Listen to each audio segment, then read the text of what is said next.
Disseram-lhe: está fora de ti. Mas ela afirmava que assim era, e diziam: é o seu anjo. Mas Pedro perseverava em bater, e quando abriram, viram-no, se espantaram, e acenaram-lhes com a mão para que se calasse.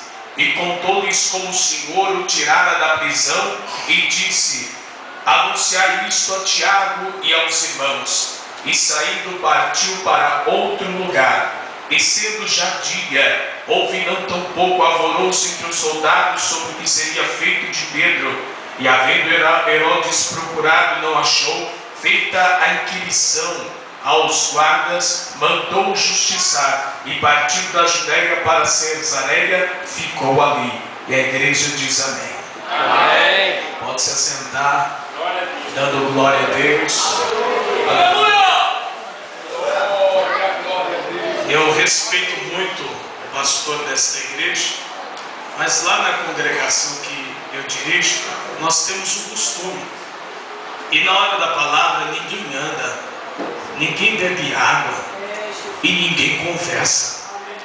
Porque conversar na hora da palavra é pedir para morrer, meu irmão.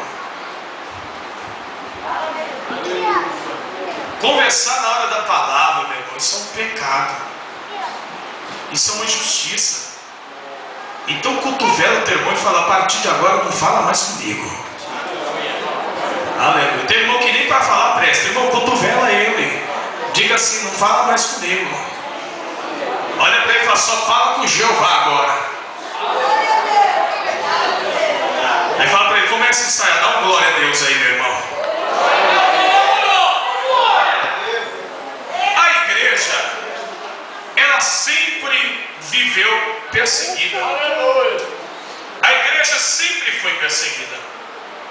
A igreja, ela foi, até mesmo vamos dizer, que o começo da igreja foi através dos atos de um homem de Nazaré. Um homem que foi procurar discípulos onde ninguém iria procurar.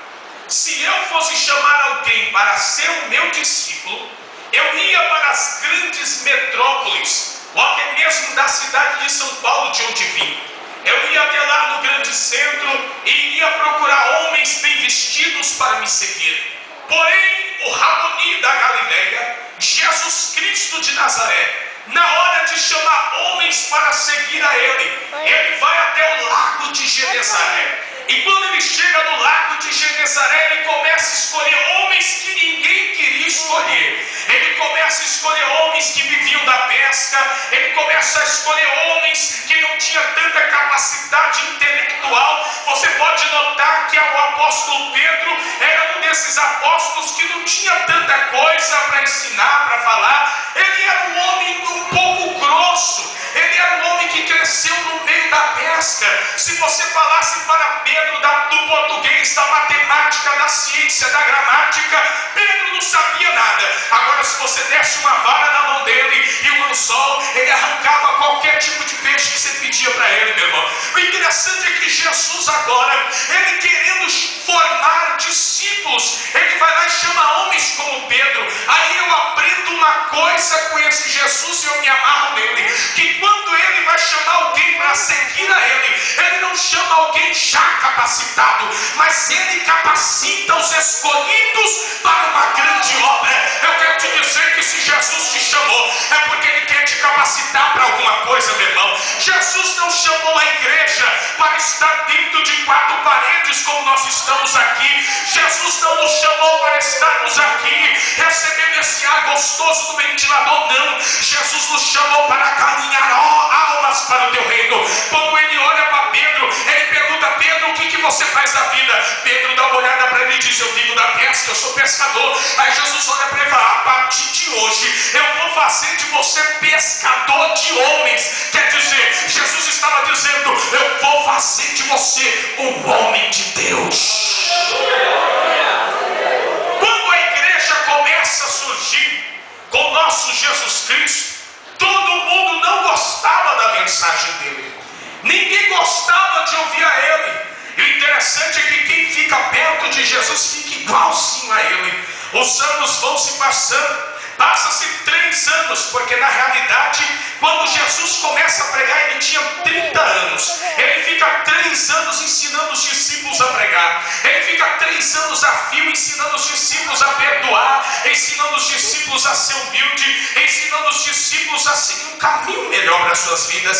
E nesses 3 anos, um discípulo se destaca entre os 12, porque na realidade, entre os 12 teve um traidor e ele saiu, e foi colocado outro discípulo no lugar dele. Mas dentre os que ficaram, que na realidade foram 11, um se destacou. Ele não se destacou porque ele era o bom, ele não se destacou porque ele era o intelectual. O intelectual dos 12 era Judas. Se nós formos olhar pela ótica humana, o melhor dos discípulos era Judas, tanto que Jesus coloca Judas para cuidar da tesouraria. Judas, quando ele foi cuidar da tesouraria, diante do homem era o melhor, mas diante de Deus era o pior. Judas roubava de dentro da salva, Judas roubava aquilo que era para dar para os pobres. Muitas das vezes ele até brigava, sabe por quê? Porque Judas só tinha olho no dinheiro. Assim é na igreja dos dias de hoje. Tem muita gente no nosso meio que não pode ver uma oportunidade de dinheiro,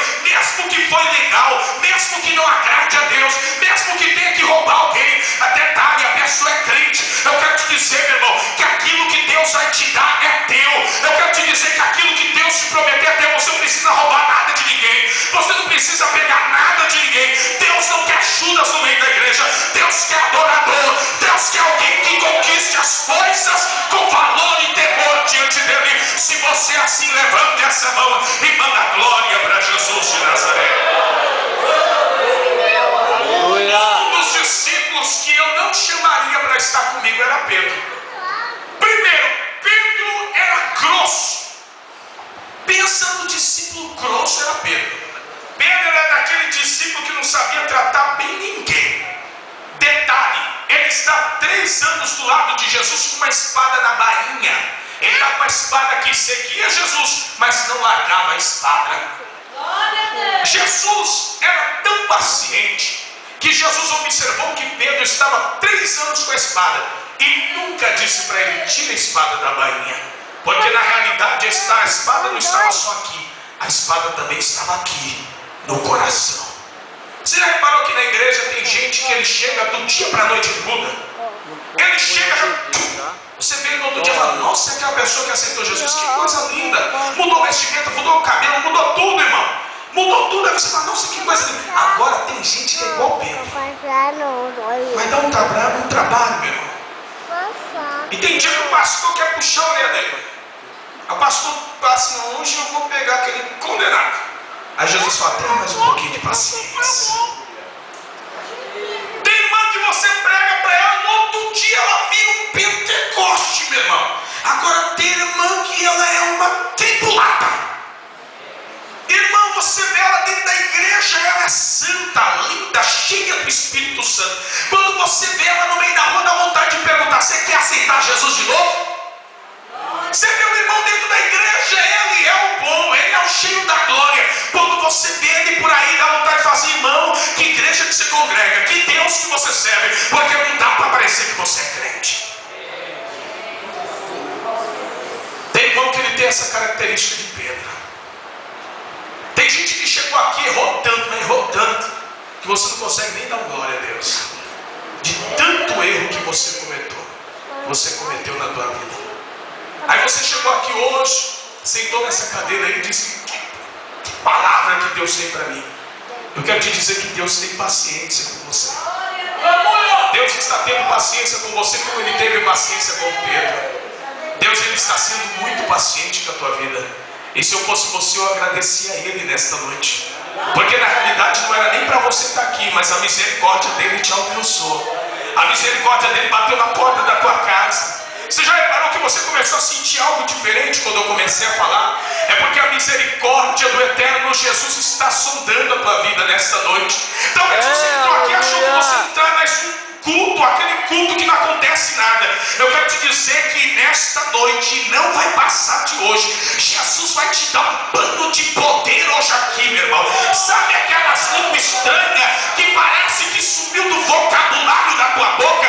Eu profetizo que essas línguas vai